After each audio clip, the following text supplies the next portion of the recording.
stepping into new roles, scaling up capacity, organizing. And it'll just be we'll just do a live look. Just as the people of these mountains have done for many generations. That's what we invest in to secure our future. Yeah. That's how we create a model for others to follow. We are Western North Carolina. We are Appalachia. We take care of our own. Thank you.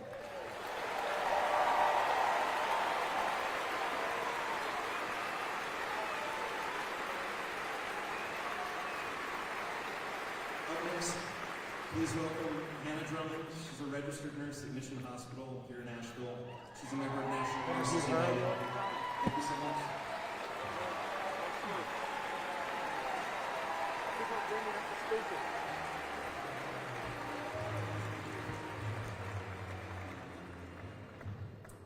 Hello everyone, my name is Hannah Drummond and I'm a cath lab recovery nurse at Mission Hospital in Asheville and a proud member of National Nurses Organizing Committee, an affiliate of National Nurses United. As a union nurse, this giant crowd fills my heart with hope. No matter how much wealth is hoarded by a handful of billionaires, there will always be more of us than there are of them.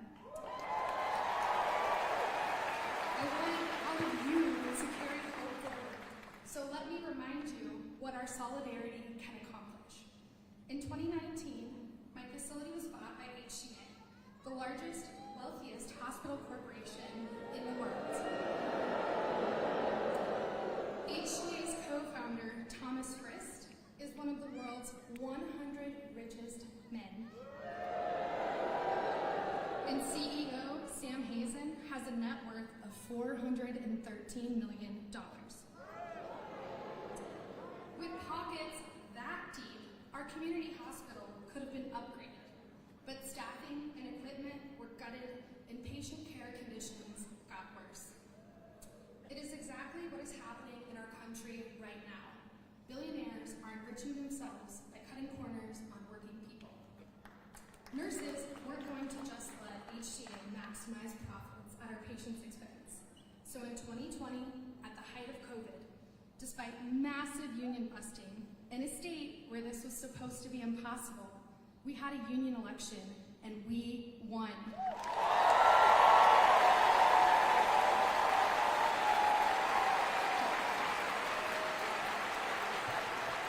Using our collective power to hold billionaires accountable remains critical in our community, where patients are still suffering long-term impacts from Hurricane Helene. HCA went all out with PR trumpeting how their hurricane infrastructure helped. But nurses know who really came to the rescue. When power, water, and cell service were out for days, when food ran out, when we were caring for patients who had lost everything, the mutual aid between nurses, hospital staff, and our community became our foundation.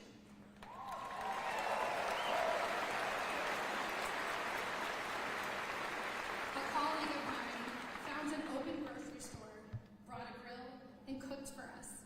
So it's just My comrades went undo 20 that? to a hospital room, working up to 7 days in a row. okay.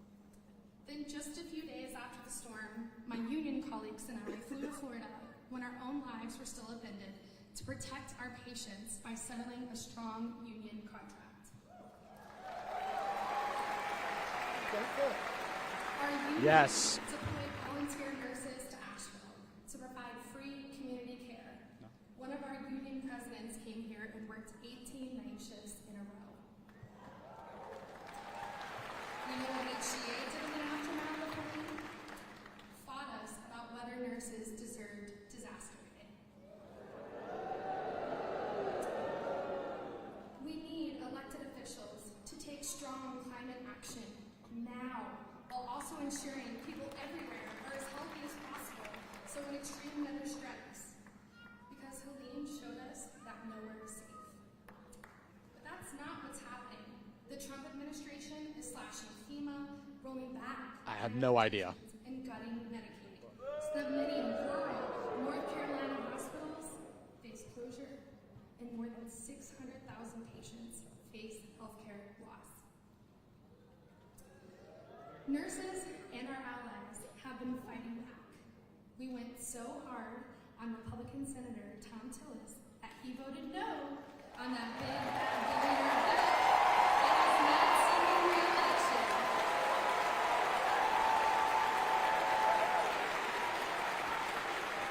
And we'll continue fighting federal cuts while also fighting our bosses who are cutting protections at work. I'm not going to sugarcoat what we're up against on the job or in society. But in North Carolina, we know when things are stripped away, we must rebuild. And what I want you all to take away from this rally is a deep knowing that when we rebuild, our grassroots movement will transform society. We will win Medicare for all. And we're going to do it by being there for each other. They fear our solidarity. Let them be afraid.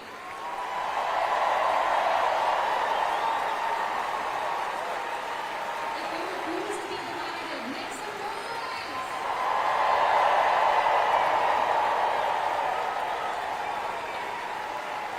Thank you so much.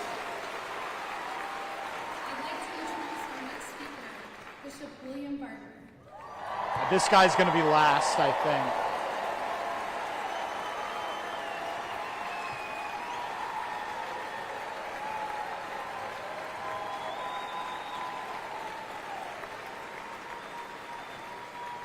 It's good to be in the mountains where the last thing you want to do is poke the bear. It was Mountain Laurel Monday in 2014 that was the only area in the country with people united and sent an incumbent Tea Party elected congressperson home. If you did it then, we can do it again. It's Sunday afternoon.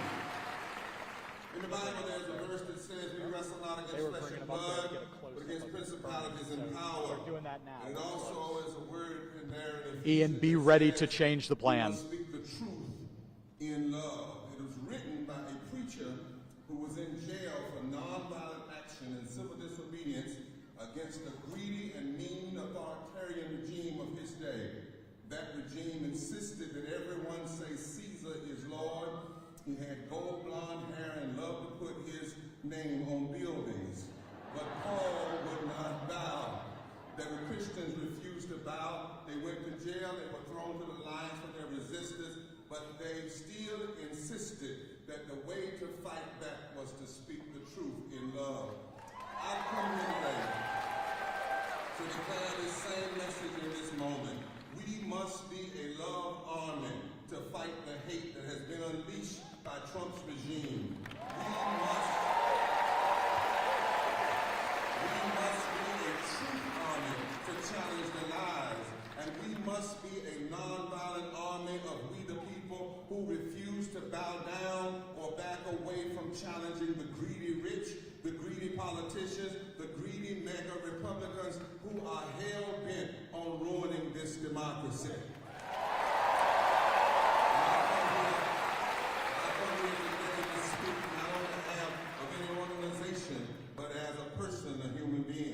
The love of money is the root of all kinds of evil.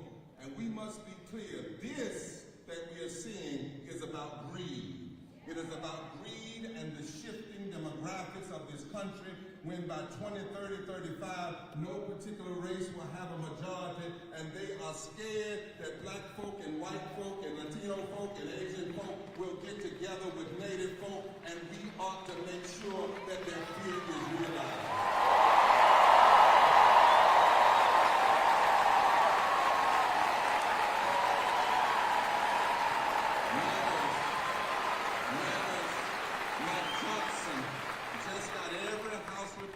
From North Carolina to slash your health care, to cut the 300 and some odd thousand North Carolinians from health care, to cut nutrition assistance for hungry children, and risk closing hospitals in our communities, knowing that 51,000 people will die every year from that big, ugly, deadly destruction. How far away are we? They know that. They know that rural hospitals were closed, and they did it so that the rich people in this country could get a tax break while Jeff Bezos and Elon Musk pick your pocket. MAGA is trying to blame hard-working immigrants reverence for your pain. They are hell on doing anything they can do to steal. All they can steal and lie, all they can for the love of money and unchecked power. And we must love God enough, love ourselves enough, love humanity enough, love the poor enough, love low-wage communities enough, and even love Trump and every politician intoxicated with and thrilled by the dreams of neo-fascism, white religious nationalism, and authoritarianism. We must love them enough to say no to their craziness.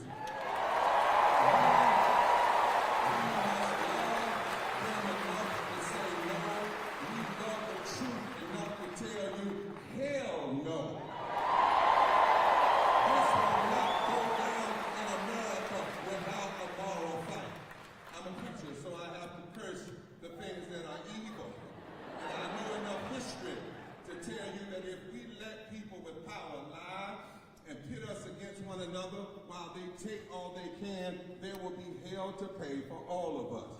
You know, for years, those of you who know me, I've been nonpartisan, but in seasons of great pain and death visited upon the poor and low-wage communities by a partisan and oligarch-funded authoritarianism, a love for people and a love for truth compels me in this moment to point out with clarity the politicians determined I think we do go with the T's. It's time to call names. It's not enough. It's not enough to just say we stand against hate when a propaganda machine is using my faith to call good evil and evil good. No. If religious nationalists are going to quote scripture to recruit ICE agents for a new Gestapo to terrorize our community and haul neighbors off the concentration camps, then I love this country enough to call names. I'm here to say no to Sister Virginia Fox, who unleashed,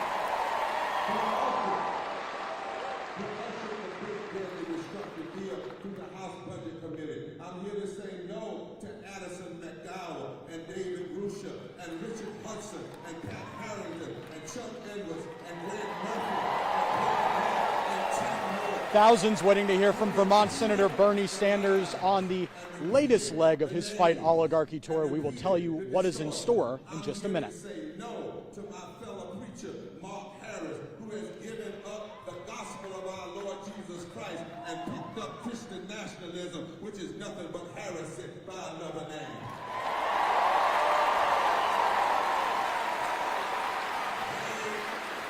They are voting for rallies, but they are being deceived to support everything that God hates. Their actions are direct contradiction to what God's word says about nation will be judged by how we treat the least of these. Their actions are a direct contradiction to what you're supposed to do with power in America. Our Constitution says power in America is supposed to be used to establish justice. Yeah, Mark, a ton of energy. This is our third speaker. You can see behind me, not quite a capacity crowd here inside the arena that seats around 7,200 people, but they've been waiting 3 hours since the door opens to hear from Senator Bernie Sanders. The first person in line got here around 11:30 this morning. This is the second event in North Carolina today after a stop in Greensboro earlier this afternoon. Sanders is touring the country, more than 24 rallies to date, speaking in front of an audience totaling nearly 300,000 people so far. Send them home so they can think about what they're doing and stop messing with the rest of us.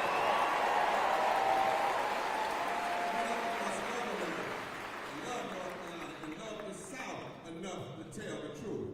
We in this moment must be the love. We're told Sanders will speak anywhere from between 20 to 40 minutes long. Again, this is the third introductory speaker. We are expecting the Vermont senator to start speaking any moment about decent paying jobs, health care for all, and campaign finance reform. We will have much more tonight on News 13 at 10 and 11. Mark, back to you. Martin Luther King and Emma Baker and Lillian Smith, white and black Southerners who stood together in the great tradition of nonviolent love. And it is time for us to do it again.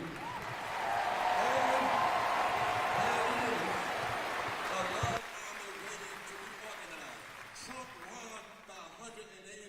votes in North Carolina, but 2 million poor and low-wage voters did not vote because nobody called their name and talked about low wages and the poor and low-wage people. If we call the names of the poor, they will organize and come out and vote, and if they do, we will turn this nation and the South around.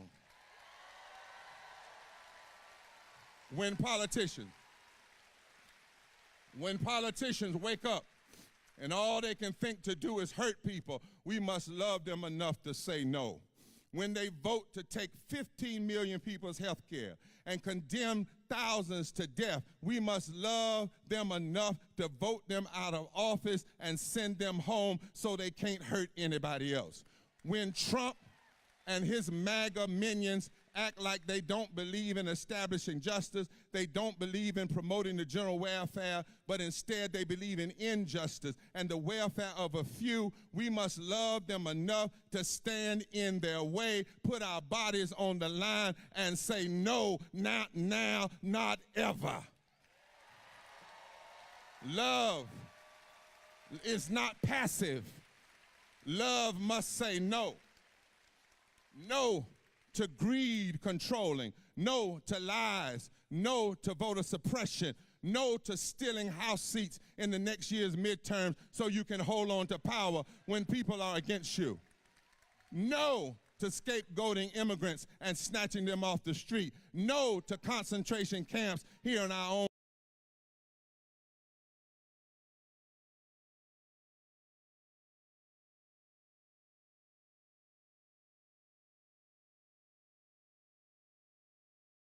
genocide in Sudan and Yemen and Gaza and anywhere else that authoritarians feel empowered. No to plans to disappear unhoused people from our streets rather than invest in affordable housing so people have somewhere to live. And to every politician running in 2026, now is the time to be clear. We must say no, but it's not enough to just say no to Trump and MAGA. You must say yes and be clear. Yes to lifting the poor. Yes to paying a minimum living wage. Yes to health care for all. Yes to saving the climate. Yes to fully funded diverse public education. Yes to a reconstruction of America that lifts from the bottom so everybody can rise. And if we can love this nation enough to raise up some politicians who will lead us with this yes of love, then I believe the millions, 30 million of them, of infrequent poor and low-wage people that MAGA has hurt, we can organize that pain at the voting booth like never before.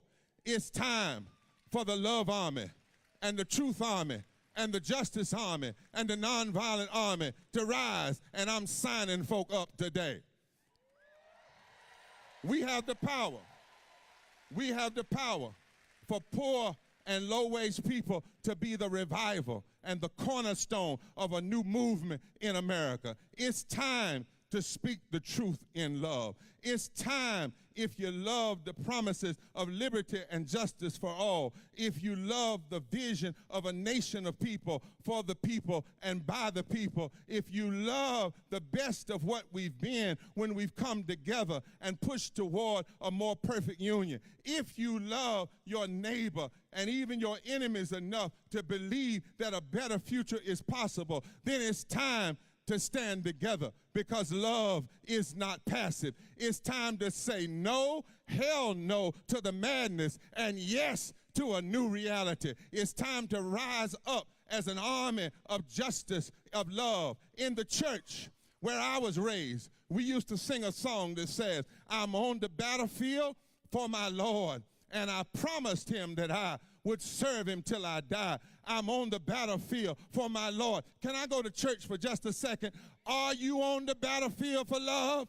Are you on the battlefield for justice? Are you on the battlefield for truth? Then say, yes, I'm signed up. I'm ready to fight. And I'm not giving up on this democracy. Not now, not ever. We've bled too much blood. We've shed too many tears. Too many people fought too hard. They signed up then. It's time for us to sign up and stand up right now. right now, right now.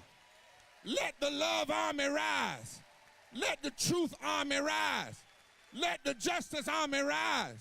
Let the Nonviolent Army rise. And rising with us is a warrior, Bernie Sanders, who fights every day of his life. Let's welcome him to the podium because it's time to rise, to rise, to rise. Power to the people. Power to the people. Power to the people. Power to the people. Power to the people. Power to the people right on. Say we want a revolution. Thank you, Asheville. Now, how in God's name am I supposed to follow that? Reverend Barbara, thank you so much. Not only for being here this evening, but for fighting for years and bringing our people together in the struggle for economic, racial, and environmental justice. Thank you so much. Let me thank the Sylvan Esso Band. Let me thank Patrick Barron. Let me thank Hannah Drummond. All right, let me cut to the chase. As the Reverend just told you, we got a few problems in this country.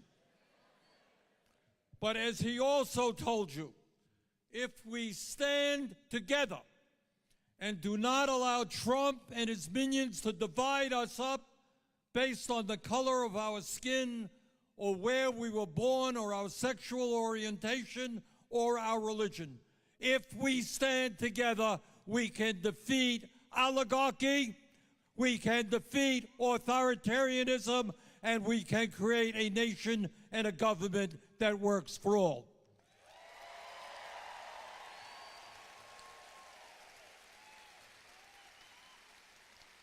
And we've got a lot of work to do because today in America we are living in a nation in which in many respects we have become an oligarchic society where our country is being run by a handful of multi-billionaires. And these people are very religious, but they're not quite the same religion as Reverend Barber. They worship wealth, and they worship power, and they could care less about how they get what they want. They are prepared to step on anybody and everybody who gets in their way. And our job is to tell these oligarchs, enough is enough. This country belongs to all of us, not just a handful of billionaires.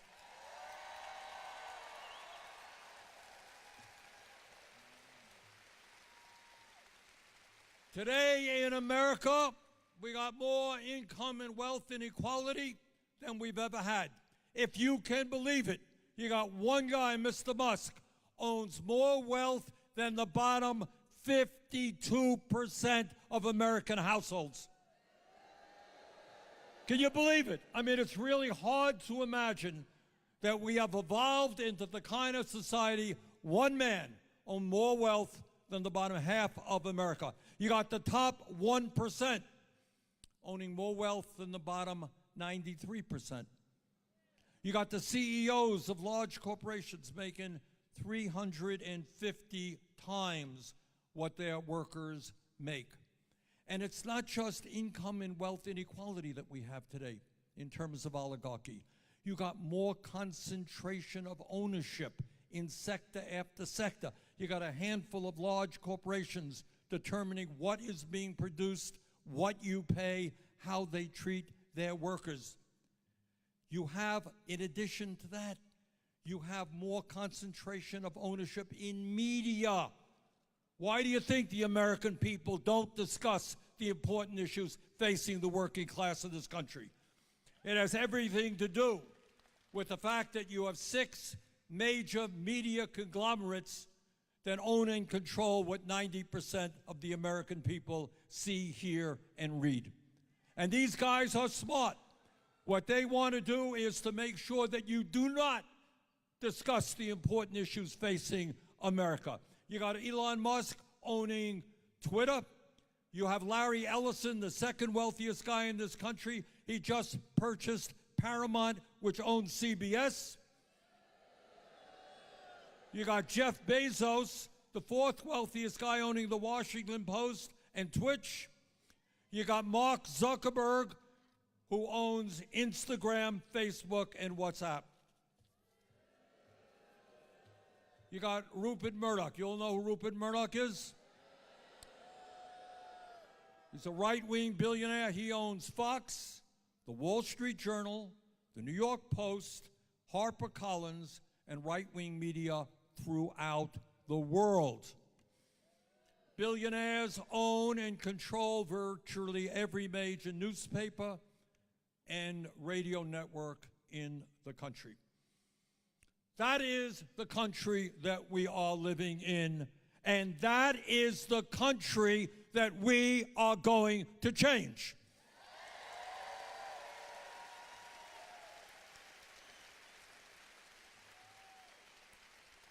Now, the oligarchs, they're not just content with owning America. They also want to destroy our democracy and move us toward an authoritarian form of society. Now, democracy is not a complicated process. What it means is one person, one vote.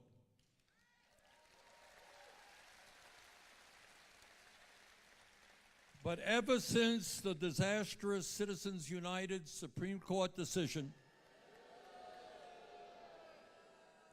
we have seen billionaires pour hundreds and hundreds of millions of dollars into both political parties. Now, if some of you want to become the most important person in government, I'll tell you right away how you can do it. All you have to do is spend $270 million, like Mr. Musk, to get your candidate elected president. And then the next day, no problem, you become the most important person in government. You could use your right-wing ideology to lay off tens of thousands of federal workers. And it's not just the Republicans, it is the Democratic Party as well.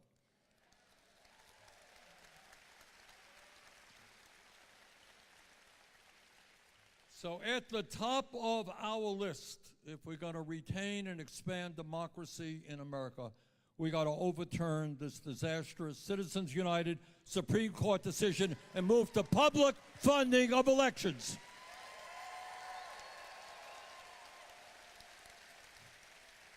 If you want to run for office, or if you want to run for office, or if you want to run for us, I want you to be able to do so. But you should not have to beg billionaires for campaign contributions and be beholden to them.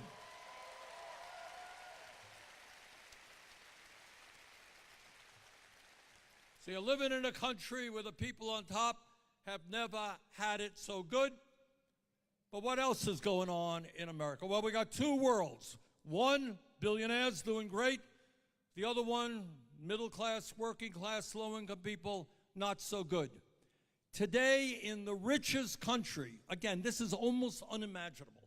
In the richest country in the history of the world, 60% of our people are living paycheck to paycheck. Anybody here living paycheck to paycheck? Yeah. I grew up in a family living paycheck to paycheck. Anybody here dealing with stress every day, trying to feed your families, pay your medical bills, pay for your housing? Well, tens of millions of people are in exactly that same position. Today in America, again, the richest country in the history of the world, We have the highest rate of childhood poverty of almost any major country on earth. Millions of Americans can't find affordable housing. Our educational system, from child care to college, is much too expensive and much too inadequate. Our health care system is completely broken. We got 85 million Americans who are uninsured or underinsured. In America today, half of older workers, people who've worked their whole lives, have nothing in the bank as they face retirement. 22% of seniors are somehow, I don't know how, trying to survive on $15,000 a year or less. We have, again, as the richest nation on earth, the lowest life expectancy of any major country on earth. You all know that? We live on average about 4 years shorter lives than people in other wealthy countries. But here is what you don't know, and that is that if you are working class in America, you're going to live 7 years shorter life than wealthy people. Why is that? Why? Stress. Stress. Now, stress is the word. I held a hearing a couple of years ago, and we talked about poverty as a death sentence. You all know what I'm talking about? What it means is if you are working class in America today, and you wake up in the morning and you say, how am I going to feed my kids?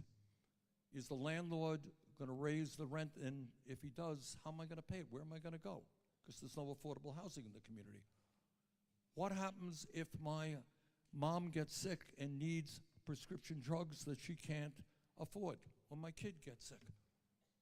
What happens if my car breaks down and I can't afford the $1,000 bill the mechanic tells me it's going to cost? And if I can't get my car fixed, I can't get to work. And if I can't get to work, I'm going to lose my job.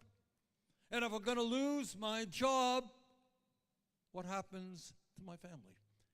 There are millions of Americans who are living that nightmare right now.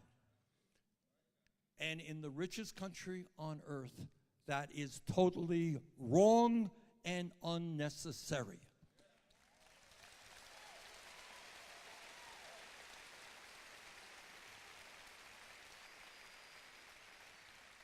But it's not only what's going on now. When you see people in America angry and disgruntled, there is a reason why. And one of the reasons is that over the last 50 years, as you all know, there has been an explosion in technology, right?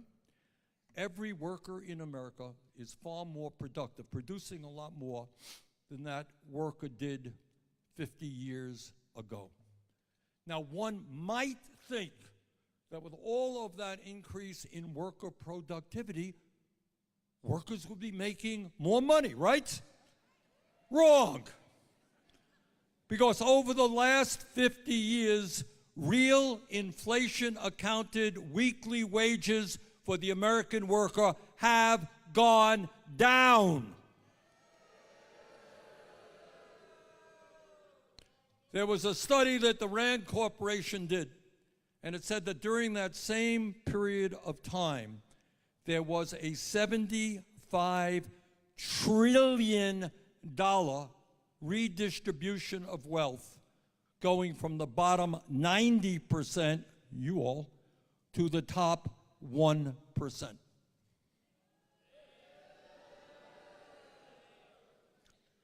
So here we are right now. In terms of basic necessities of life, the housing system, broken. Educational system, in terms of child care, in terms of kids being able to afford to go to college, in terms of the pressure on public schools all over America, in deep trouble. Wages in deep trouble. Workers are going nowhere in a hurry. Housing, a disaster. People spending half of their incomes on housing, 20 million households, 800,000 people in America who are homeless. in the richest country on earth. And Donald Trump comes into office and I am the champion of the working class. I just love workers. Well, this guy is not only a pathological liar, he is a fraud of the worst kind.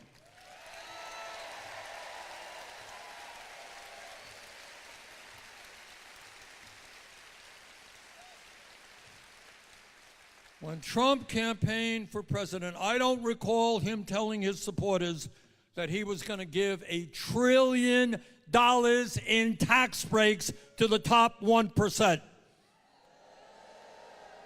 $900 billion in tax breaks to large corporations. I don't recall Trump telling his supporters that he was going to throw 15 million people, including many hundreds of thousands here in North Carolina, off of the health care that they have. And let us be clear, and this is not just me talking, there have been studies about this. When you throw 15 million low-income and working-class people off of the health care they have, when you cut back on the Affordable Care Act and force premiums to go up all over this country, do you know what happens? People die. That is the simple truth. And there have been studies out there, and almost, I feel uncomfortable telling you this because it's so horrible, but it's true. There have been studies out there, Yale, the University of Pennsylvania, suggesting that when 15 million people lose their health insurance, when costs go up, 50,000 Americans a year will die unnecessarily. Thank you, Donald Trump.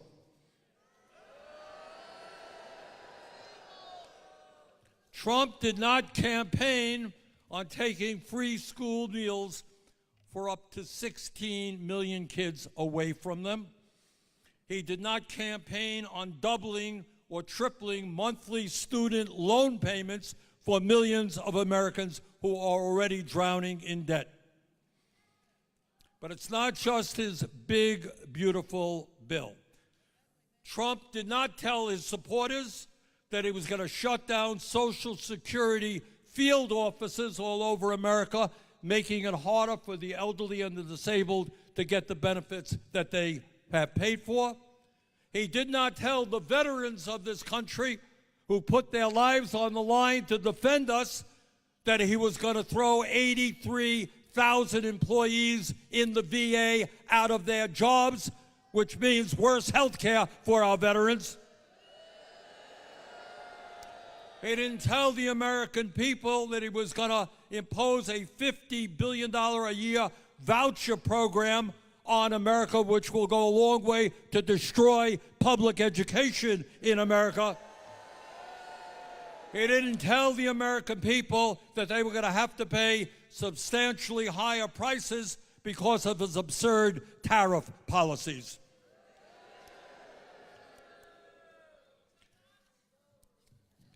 In other words, what Trump has done is made a very bad situation worse. And I want to say, though, it's not just domestic policy that we have got to be concerned about. I am proud to tell you that I have led the effort in the United States Senate to end the funding of the Netanyahu war machine in Gaza.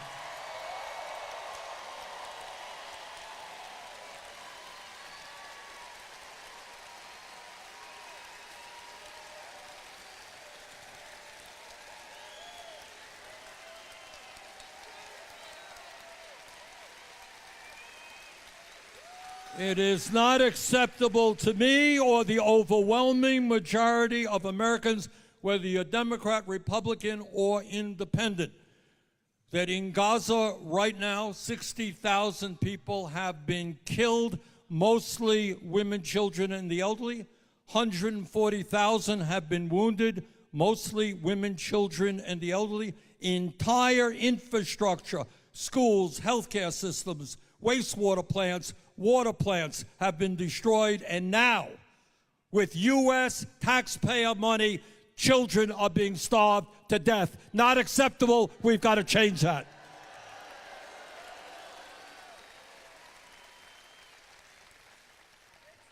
But our job right now is to fight Trump every day of the week, as Reverend Barbara pointed out. But we have got to do more than that. And we have got to understand that the Democratic Party, in many, many respects, has turned its back on the working class of this country.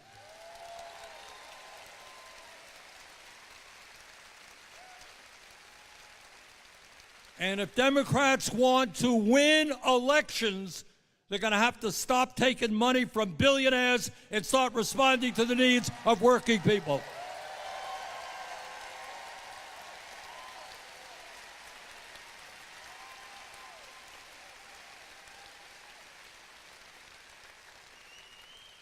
So let me give you a rough idea of some, underlying some, of what we have got to do as Americans and what the Democratic Party has got to stand for. Health care is a human right, not a privilege.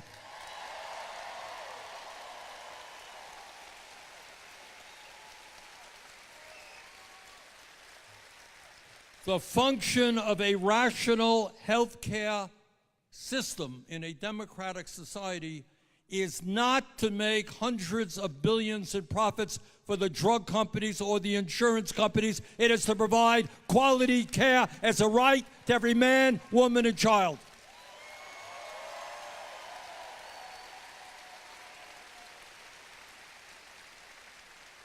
In America today, we do not need to continue paying by far, ain't even close, the highest prices in the world for prescription drugs. We can lower the cost of prescription drugs across the board by 50% by doing nothing more than demanding the drug companies charge us the same prices here as they do abroad.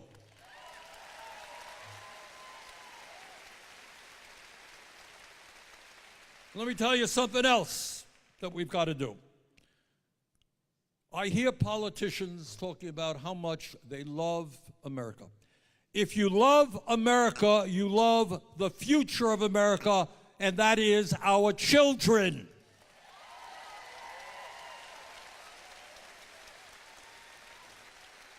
You don't have in America the highest rate of childhood poverty of almost any major country on earth. You don't have a child care system which is broken, wildly expensive, and pays its workers inadequate wages. You don't have a public school system where teachers are often making starvation wages, taking money out of their own pockets to help their kids. You don't have a higher education system where kids are leaving college $50,000, $100,000 in debt. You don't have a system where at a time when we desperately need doctors and nurses, you want to go to medical school, you're from a working class home, you know what you're going to leave school deep in debt with? $500,000. How do you attract doctors under that scenario? It is not a radical idea to say that in a competitive global economy, higher education should be free for all.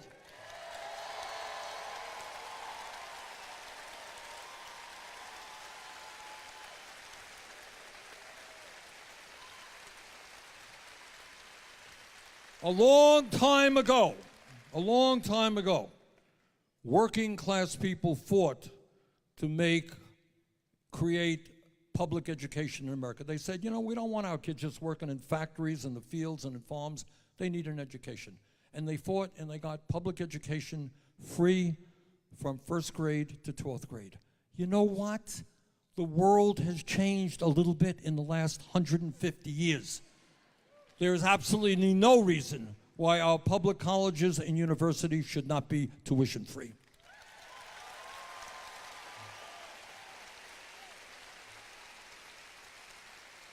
Does anybody here think that that's a radical idea?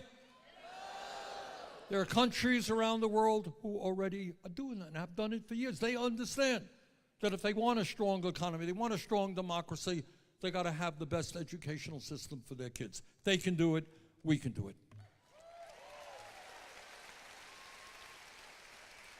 I am tired and you are tired, whether it is Burlington, Vermont, or Asheville, or any place else, seeing people sleeping out on the street.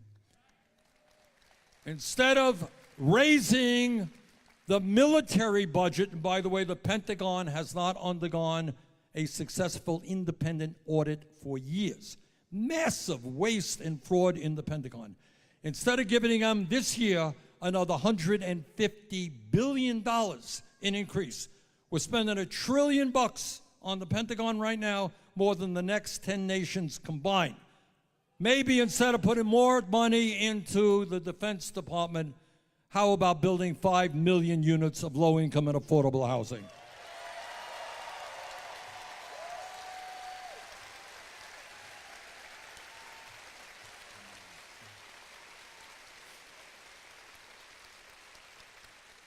What's the minimum wage now in North Carolina? How much?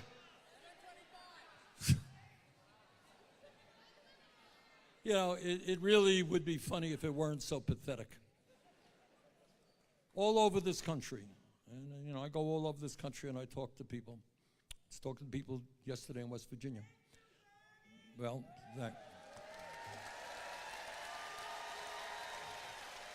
and I talk to people, remember, a woman in Iowa comes to mind. She's raising kids, making $11 an hour. How do you raise a family on $11 an hour? You don't. Right? So the rich getting richer, millions of people working for starvation, wages for the middle class, wages are stagnant. It is time to raise the minimum wage to a living wage at least $17 an hour.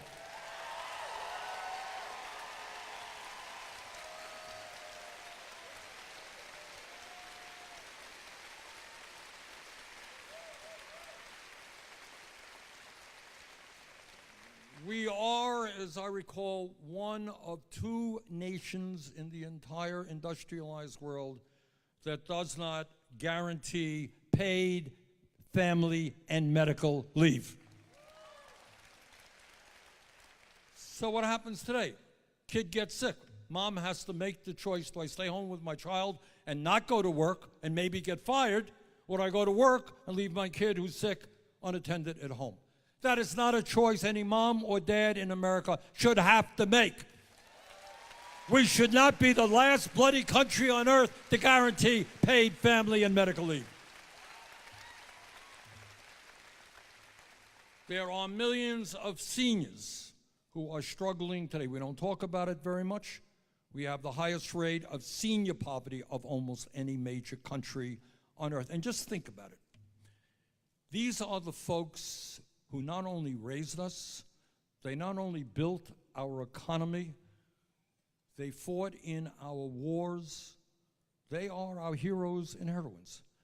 And if we have any dignity at all, we treat those people with the respect that they deserve so they can live out their retirement years with dignity. That's what a humane society is about. You don't turn your backs on the people who raised us and built this country.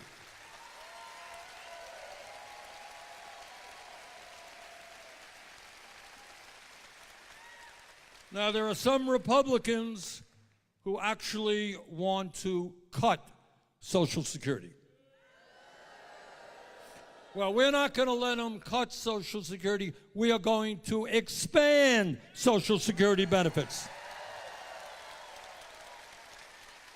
And it ain't hard to figure out how you do it. Right now, one person makes $10 million a year, one person makes $176,000. They both pay the same amount into the Social Security Trust Fund because there's a cap on taxable income. You lift that cap, you make these guys on top start paying their fair share. We can substantially raise benefits and expand the solvency of Social Security.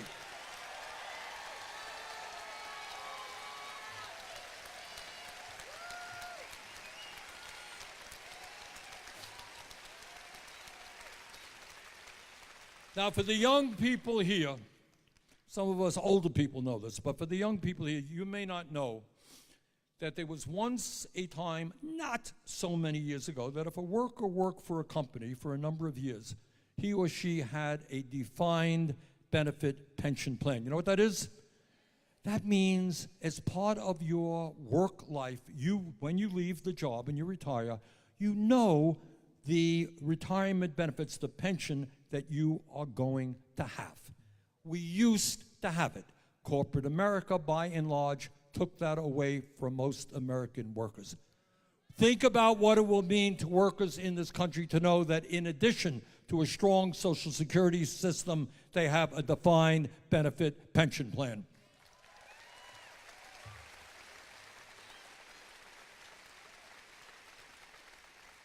Now, a lot of you say, well, these are ideas, they're really nice and they're good, sound pretty good, and how are you going to pay for them? Well, I'll tell you how you're going to pay for them.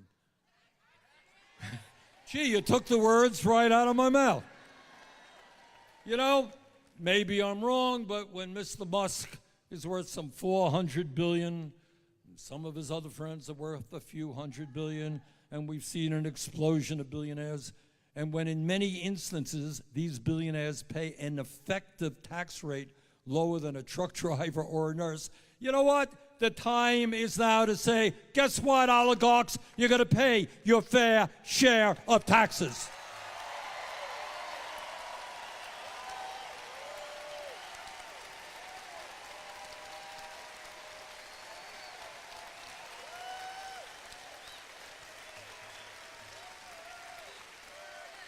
Now look, I am not going to kid you. I didn't even get into the whole issue of climate change and artificial intelligence or robotics and all of those things which are and will have a profound impact in America. These are tough times, and I would not be telling you the truth if I didn't tell you that the oligarchs are enormously powerful. They have more wealth, literally, than people can imagine. They have more political power. They own the media. They own the political parties. Taking them on is not easy. But this I also know. Reverend Barber touched on this as well. If you think back on the history of America, our people over the years, over the 100 years, in really difficult times, came together and fought and won. If you think back in the 1770s, think about it. Taking on the British Empire, by far the strongest military power in the world, was an easy task. You'd be wrong. Those guys came together and they did it. They beat the King of England. If you think that ending the abomination of slavery was easy, think about what the abolitionists had to do. Think about the horror of the Civil War, where hundreds of thousands of people died to finally end slavery. Think about the Jim Crow era and the segregation and what Martin Luther King Jr. and the others had to do to take on the racists in the South in order to end that bigotry. All right? Think about the struggle that women had to go through. Women died, went on hunger strikes in order to get the right to vote in the 1920s. Struggled to, and continue to struggle today for the right to control their own bodies.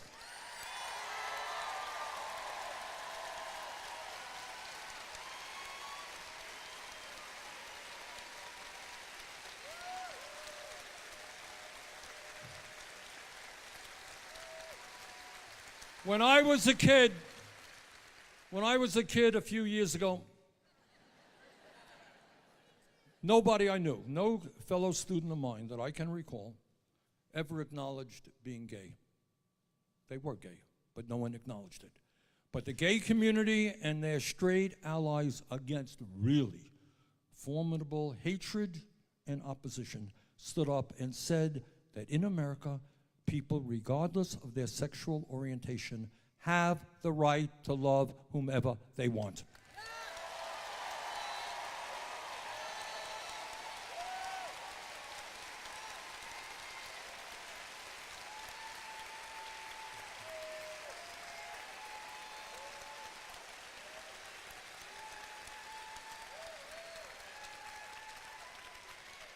So the good news is that throughout our history, in very, very dark and difficult times, the American people came together, led by working class people, came together to take on incredible power and corruption, and they won. They did it then, we can do it now.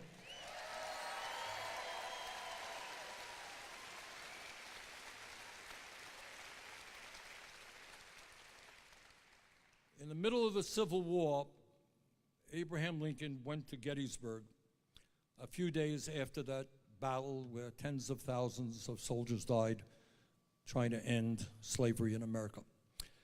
And he looked out onto the field and he said that we here highly resolve that these dead shall not have died in vain, that this nation under God shall have a new birth of freedom, and that government of the people, by the people, and for the people shall not perish from the earth.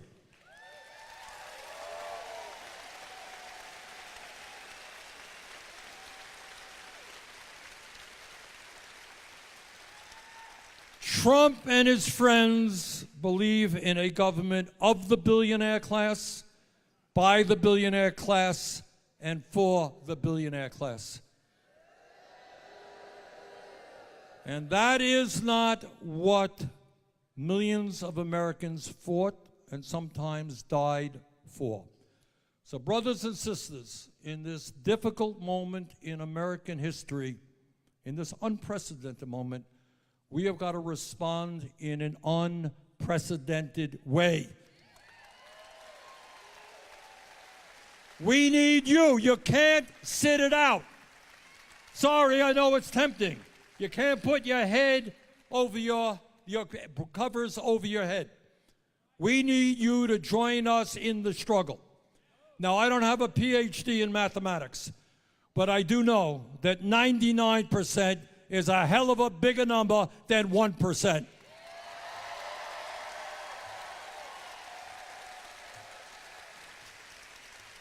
Brothers and sisters, let's go forward. Let's take on these oligarchs. Let's beat them. Thank you very much.